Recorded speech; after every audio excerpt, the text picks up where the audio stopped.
Fala galera, aqui é o professor Tales, mais uma vez trazendo aí algum, alguma contribuição para sua vida nessa parte de Física 2, falando um pouco sobre ótica geométrica. No capítulo de hoje, exercícios de revisão de ótica geométrica, beleza?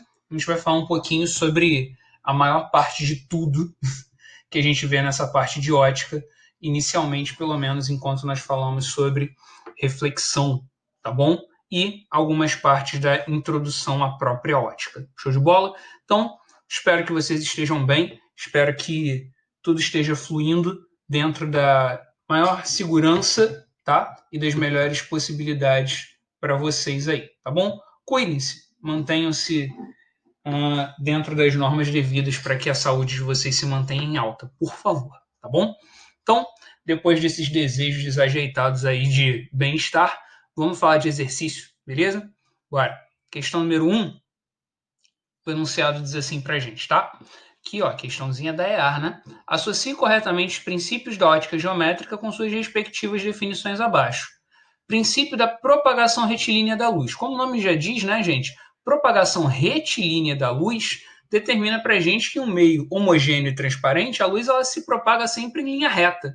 Né? Então a gente representa aqui os feixes e os raios de luz como uma linha reta orientada para algum lugar sobre onde ela vai incidir. Tá? O segundo é o princípio da independência dos raios de luz. Né? É aquilo, luz é uma coisa, matéria é outra. Então você tem luz indo para um lado, né? Luz verde indo para um lado, luz vermelha indo para o outro, elas podem atravessar aqui uma outra, isso não vai afetar o caminho de nenhuma das luzes, tá? E o último, o princípio da reversibilidade dos raios de luz. Significa dizer, se você tem um raio que segue um caminho, tá, de ida, ele pode seguir exatamente esse mesmo caminho de volta, beleza? Então, o sentido da trajetória não interessa para a gente quando a gente fala sobre a reversibilidade, tá bom? Então, vamos lá. Primeiro, no meio homogêneo, a luz se propaga em linha reta. Esse é o princípio 1. A trajetória ou caminho de um raio não depende do sentido de propagação, ou seja, o mesmo caminho pode ser usado para ida e para volta. Exato. Esse é o 3, né? Reversibilidade. Bom, obviamente só sobrou aqui 2. Os raios de luz se propagam independente dos demais.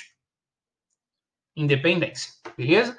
Isso marca aí para gente 1, 3, 2, letra D. Tá bom? Tá aí, primeira questão, questão de concurso militar, bem tranquila para você. Você sabe os princípios, essa questão fica bem tranquila. Show? Se você não sabe, dá uma pausa no vídeo, volta no teu livro, volta no teu caderno, dá uma olhada de novo em como que é cada uma dessas coisas, tá? Segue comigo. Questão número 2. Essa daqui é bastante interessante. Vamos lá. Um estudante possui uma luminária constituída por 3 lâmpadas de mesma intensidade. Então, o brilho de todas as 3 é igual, tá? Que não significa que a cor também seja. Cada lâmpada emite uma cor primária. Então, uma é vermelha, a outra é verde, a outra é azul. Tá? Se você tem 3 lâmpadas, cada uma emite uma cor primária, uma emite vermelho, a outra emite verde e a outra emite azul. Ah, qual é qual? Vamos ver. Tá? Para verificar os conhecimentos aprendidos nas aulas de física, ele faz 3 experimentos, conforme vocês podem ver aqui, figura 1, figura 2, figura 3. Tá?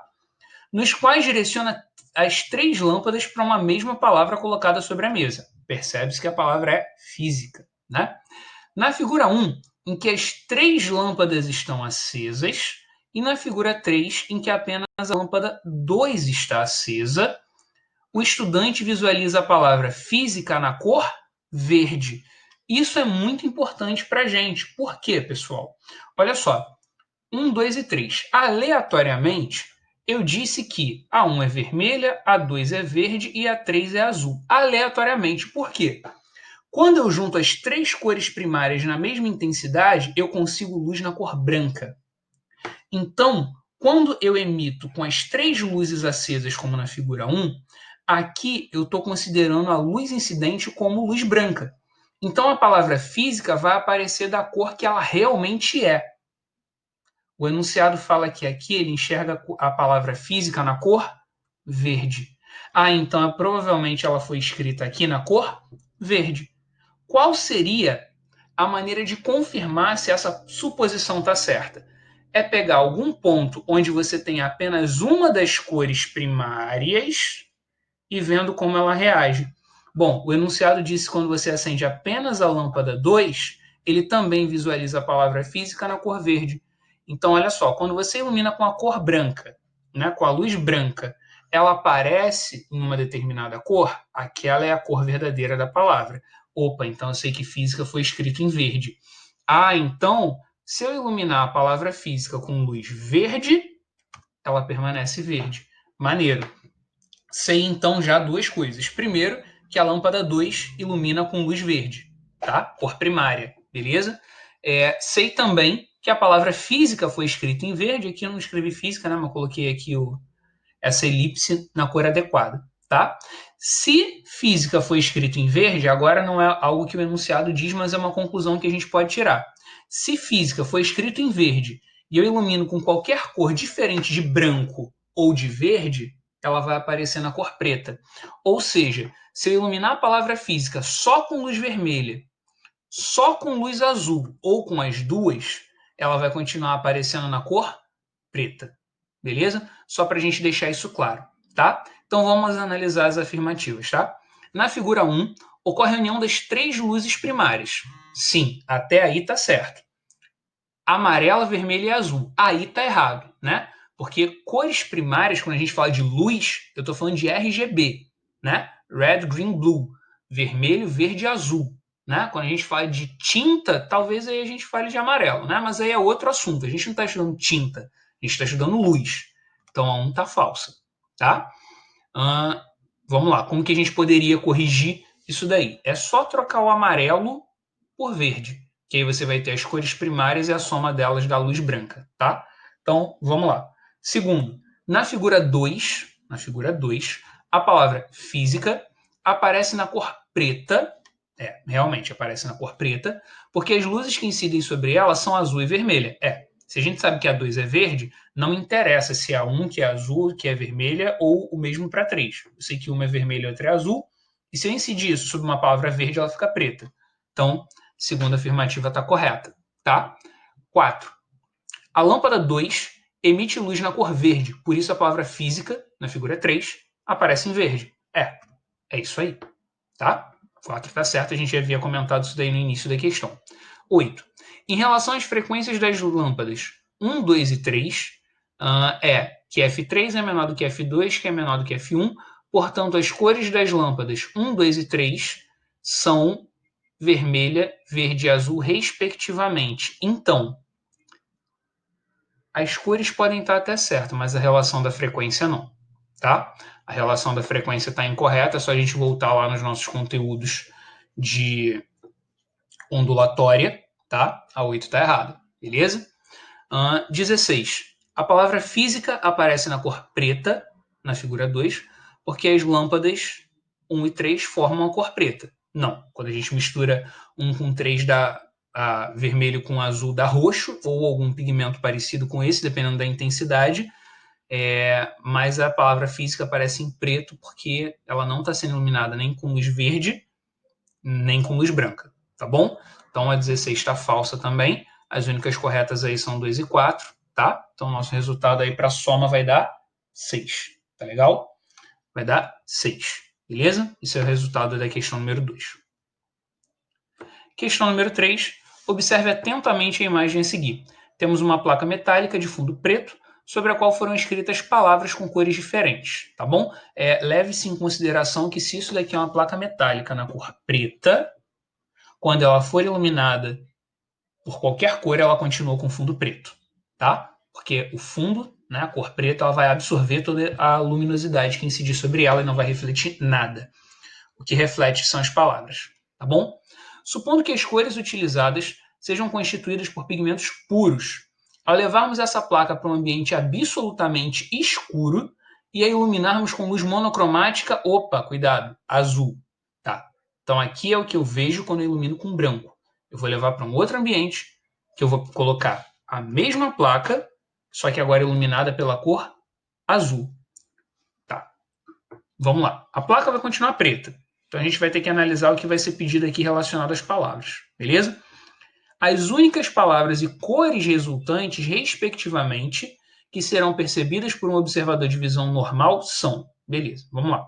Se eu estou iluminando com luz azul, o que é azul permanece azul, o que é branco fica azul, E qualquer coisa diferente disso vai ficar preto. Não vai dar para enxergar no fundo preto, tá? Então, olha só. A palavra preto, a palavra vermelho e a palavra verde vão permanecer visíveis. Por quê? Preto e vermelho estão escritos em branco e verde está escrito em azul. Então, quem está escrito em branco fica azul e quem está escrito em azul permanece azul, tá? Então, as palavras que você enxerga aí são preto, verde, vermelho, tá? E as cores que você vai enxergar é preto e azul, tá? Preto do fundo e azul de cada uma das palavras que estão disponíveis aqui para você, tá bom? Isso daí é a questão número 3. PUC de São Paulo, olha só. Facinho aí para você, tirou de letra. Vamos lá. Questão número 4. Centros urbanos possuem um problema crônico de aquecimento denominado ilha de calor. Você estuda isso em geografia, né? E em física, tanto em ótica quanto em calorimetria. A cor cinza do concreto e a cor vermelha das telhas de barro nos telhados contribuem para esse fenômeno. O adensamento de edificações em uma cidade implica diretamente no aquecimento. Isso acarreta desperdício de energia devido ao uso de ar-condicionado e ventiladores. Um estudo realizado por uma ONG aponta que é possível diminuir a temperatura do interior dessas construções. Para tanto, sugere que as edificações pintem seus telhados na cor branca, interagindo a campanha One Degree Less, 1 grau a menos. Para justificar a proposta da ONG, o argumento físico é de que a maioria das ondas incidentes presentes na luz branca são, vamos lá, isso daqui faz ponte com o que a gente falou na questão anterior de número 3, tá? Se você, e inclusive, né, na questão número 2 também a gente viu isso, né? Se você tem as 3 cores primárias juntas, como a gente viu na figura 1, né, da questão número 2, você consegue cor branca. Então, olha só. Imagina que você tem aqui um objeto na cor branca. Incide sobre ele luz branca. Só que o que é a luz branca? É a soma de todas as cores. Então, aqui eu coloquei todos os comprimentos, tá? Não coloquei nem só as cores primárias, dividi em todas as frequências, beleza? Tem um arco-íris chegando aqui em cima. Esse arco-íris chegando junto vira branco, tá bom? O que vai acontecer, como a gente viu na questão 3, se isso daqui incidisse sobre a placa na cor preta? Ela continuaria preta, porque ela iria absorver tudo. Agora, o que acontece quando eu incido isso sobre uma placa, ou de acordo com o que o enunciado falou, sobre um telhado branco? Tudo que chega é refletido. Então, haveria reflexão de todas, de absolutamente todas as cores incidentes. Ah, beleza. Então, a gente pode dizer que pintar o telhado de branco seria uma boa justificativa, por quê? Todas as ondas incidentes presentes ali na luz branca seriam refletidas pela tinta branca, sendo devolvida a energia para o exterior da construção, ao invés de ser absorvida, como é absorvida pelo asfalto em cinza e pelas telhas em vermelho, conforme o enunciado falou aqui. Tá bom? Então, é uma questão bastante interessante. A gente consegue fazer uma ponte tanto com a questão 3 quanto com a questão 2, tá? Coloquei aqui do lado em anexo para você, tá bom? Só para você lembrar dessa coisa aí do somatório de cores e da reflexão de cada um, tá bem? Então, vamos lá. Próxima questão número 5, tá? Vem dizendo aqui. No dia 27 de setembro de 2015, houve um eclipse da superlua. Esse fenômeno é a combinação de 2 fenômenos, que são o eclipse lunar e a superlua. Isso acontecerá novamente em 2033. No fenômeno da superlua, o astro fica mais perto da Terra e parece até 14 vezes maior, com um brilho extraordinário. Já o fenômeno do eclipse lunar é a consequência da... Aí aqui nós temos propagação retilínea, reflexão, propagação retilínea e dispersão da luz. E ele ocorre totalmente quando a posição relativa entre Sol dos astros é Sol, Terra e Lua, e esse fenômeno acontece na fase da Lua, beleza. Então eu quero falar de eclipse, né? Para falar de eclipse, eu estou falando disso daqui: Sol, Terra, Lua, beleza? Se a Lua estiver na região de penumbra, né? Aqui o Sol é uma fonte extensa, ele gera, aqui depois da Terra, que é um anteparo, uma região de um cone de sombra e 2 cones de penumbra, beleza? Se a Lua passa pela penumbra, eu tenho eclipse parcial. Se ela passa pela sombra ou pela umbra, eu tenho um eclipse total, beleza? Repare que esses pontilhados representam a trajetória da luz que vem do Sol, completamente fora de escala, né? Aqui as distâncias não estão sendo precisas, tá? Só uma representação. Se você perceber isso daqui vai acontecer todas as vezes que você representar a luz que advém do Sol em linha reta. Então, eu estou falando de propagação retilínea da luz. Então, é a letra A ou a letra C. Detalhe, o enunciado diz que você consegue ver a Lua. Né? Quando você tem um eclipse lunar, ou quando você tem a superlua, você consegue ver a superfície da Lua, beleza? Então, isso daqui vai acontecer numa fase de Lua cheia, diferente do eclipse solar, que acontece em uma fase de Lua nova, beleza? Então, questão número 5, letra C. Propagação retilínea da luz. O eclipse acontece porque a luz se propaga em linha reta. E aqui nós temos a Lua na fase cheia. Questão número 6. Sobre o comportamento em diferentes meios são feitas afirmações. Primeiro, um feixe de luz monocromático tem frequência definida. Então, tá certo, beleza? Quando a gente estipula determinado comprimento de onda, determinada cor de luz, ela tem uma frequência específica. Verdadeiro. Segundo, no vácuo, os diferentes feixes de luz monocromático se propagam com velocidades distintas. Então, incorreto, a gente sabe que todas as frequências aí de ondas eletromagnéticas, né, lá da ondulatória a gente sabe isso, se não lá da ondulatória, você lembra no início de ótica, a gente fala que a luz ela se propaga como um todo a 3 vezes 10 elevado a 8 metros por segundo, tá bom? Terceiro, a passagem da luz de um meio para o outro, acompanhada de uma variação da sua velocidade de propagação, recebe o nome de refração da luz, beleza? Mudança de meio, sim, a gente chama de refração, para qualquer onda, na verdade, né? 4. O índice de refração absoluto de um meio, isso daqui já é específico, bem específico sobre refração, a gente vai aprofundar no momento adequado, tá? Mas ele é definido como quociente entre a velocidade da luz no vácuo e a velocidade da luz no meio em questão. Isso daí também está correto, mas será aprofundado em tempo adequado, então estão corretas as alternativas 1, 3 e 4, letra B. Tá bom? Só isso. Questão teórica a respeito do comportamento da luz. Questão número 7. Muitos alarmes hoje em dia utilizam sensores de presença para o seu acionamento. O sensor, por sua vez, pode funcionar de duas maneiras, ou por movimento ou por temperatura. O infravermelho, passivo, de temperatura, capta a variação térmica e são calibrados de acordo com a temperatura do corpo humano. Assim, caso alguém entre no ambiente, provocando uma mudança repentina na radiação infravermelha, comprimento de onda de 10 elevado a menos 4 metros, o alarme será automaticamente acionado. Já os sensores com emissores de microondas, 10 a menos 2, captam movimentos. Beleza. Então eu tenho um que capta temperatura, tem outro que capta movimento. E acionam os alarmes quando movimentações estranhas ameaçam a casa.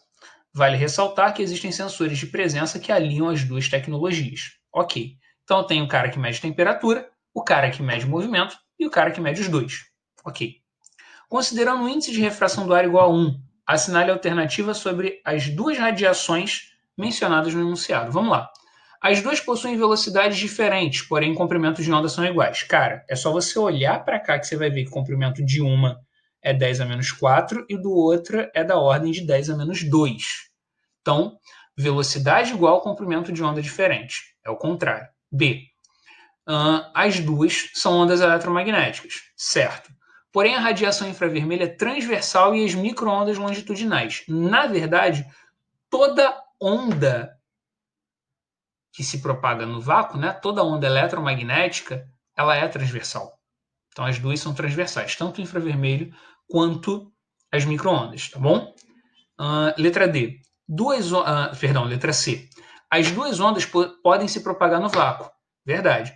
Porém, a radiação de microondas possui maior frequência do que a radiação infravermelha. Não, é o contrário. Né? A frequência é inversamente proporcional ao comprimento de onda, então quanto maior for um, menor é o outro. Tá? Vai de A até D. Falei para você que de A a C está errado. Só pode ser letra D. As duas ondas são transversais, sim, porém a radiação infravermelha possui maior energia do que a radiação de microondas. É isso. Beleza? Então tá aí. Questão 7, letra D. Questão número 8. Um coreógrafo está ensinando um número de frevo e deseja obter uma filmagem com 16 imagens de passistas. Porém, ele só tem 4 dançarinos. Com 2 grandes espelhos planos e os 4 dançarinos, o coreógrafo consegue a filmagem de forma desejada. qual foi o ângulo de associação entre os espelhos planos para que isso acontecesse, tá? Para que você tivesse 4 dançarinos formando 16 imagens. Cara, isso daí é associação de espelhos quando você acopla um ao outro através de um determinado ângulo, beleza? Quando a gente faz isso, a gente vai usar essa fórmula, tá? O número de imagens é 360 dividido pelo ângulo menos 1, tá bom? Então vamos lá. Eu quero 16 imagens, só que eu tenho 4 objetos. Então qual vai ser a noção? Eu tenho a noção de que cada objeto vai gerar 3 imagens, tá? Quando eu penso que cada objeto vai gerar 3 imagens, eu vou ter 12 imagens. Somando com os 4 objetos, eu tenho 16 passistas no total, tá bom? Então, eu formo 16 visualizações através de 4 objetos e 12 imagens, beleza? Então, o número de imagens formado é 3, eu quero encontrar o ângulo para isso, beleza? Então, 3 igual a 360 sobre alfa menos 1. Passo o menos 1 para o outro lado positivo, o 3 vira 4, o alfa sobe, o 4 desce, 90 graus, beleza? Então, para gerar aí 3 imagens para cada objeto, os espelhos estão associados em 90 graus, beleza? Letra C. Questão número 9. Para descrever a formação de sombras e penumbras, é necessário que a luz visível tenha como principal característica, gente, sombra e penumbra, a gente já falou a respeito disso, né? Propagação retilínea da luz. É a mesma explicação da questão que a gente havia falado sobre a questão número 5, né? A respeito da formação de um eclipse, tá bom? Sombra e penumbra, tá? Você precisa de uma fonte extensa propagando luz em linha reta, que aí também já é uma ponte que a gente faz com o primeiro exercício da aula de hoje. Questão 10. Opa, câmara escura. Esse desenho é da câmara escura, né? Vamos lá. O objeto Y, de comprimento 4 centímetros, é a altura, projeta uma imagem Y' invertida, porque toda imagem de câmara escura é invertida, em uma câmara escura de orifício, como indicado na figura.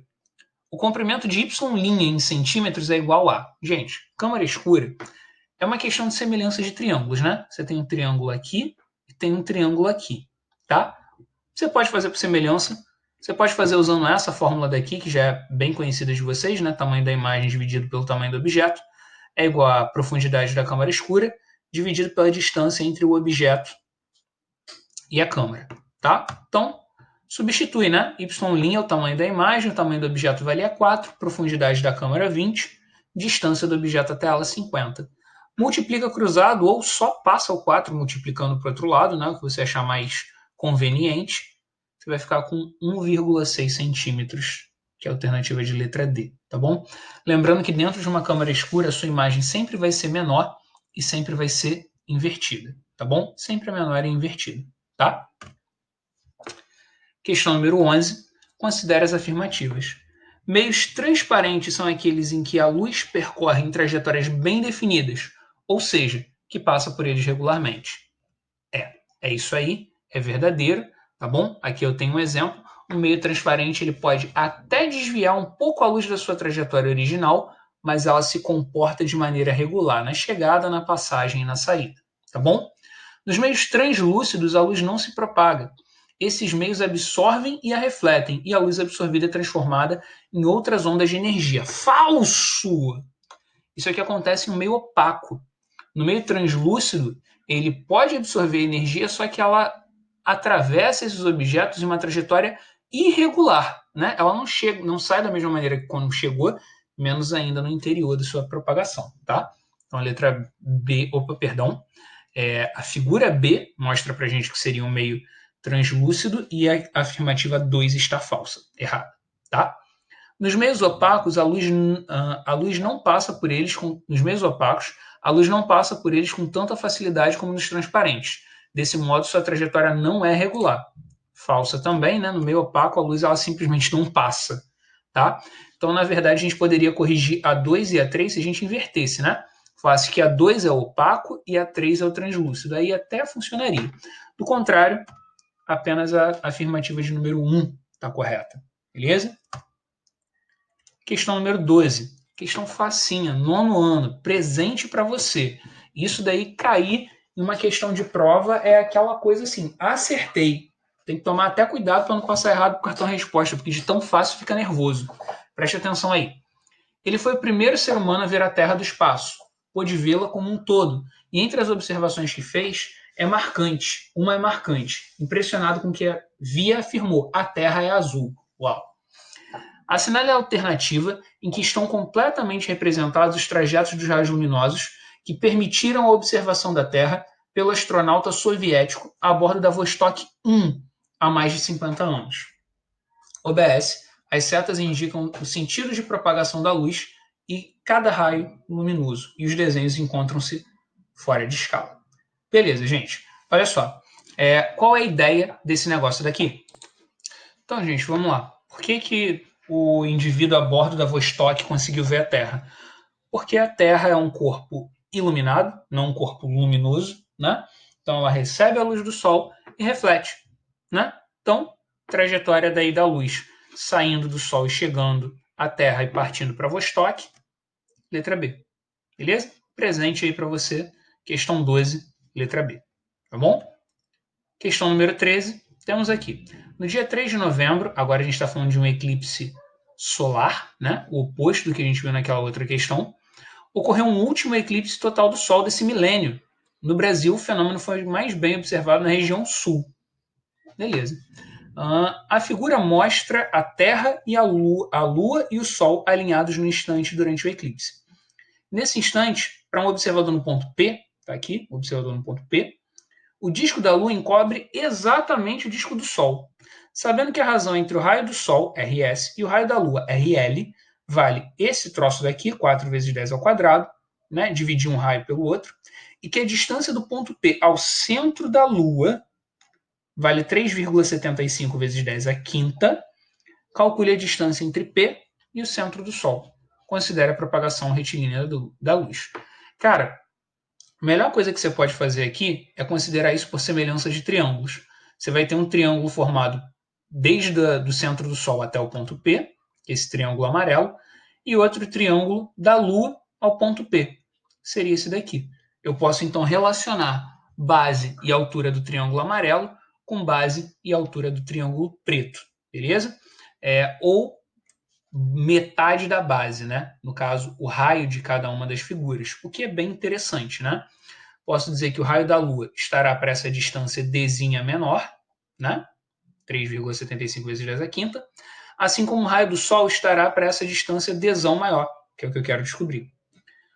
Substituindo aqui os valores, né? Eu joguei o D aqui para cima e o raio da Lua aqui para baixo. Por quê? Quando eu divido o raio do Sol pelo raio da Lua, está aqui no enunciado, ó, dá 4 vezes 10 ao quadrado. A distância dzinho do ponto P até a Lua, 3,75 vezes 10 à quinta. Está aqui. Passo o cara daqui de baixo para cá multiplicando, 15 vezes 10 a 7. Tá?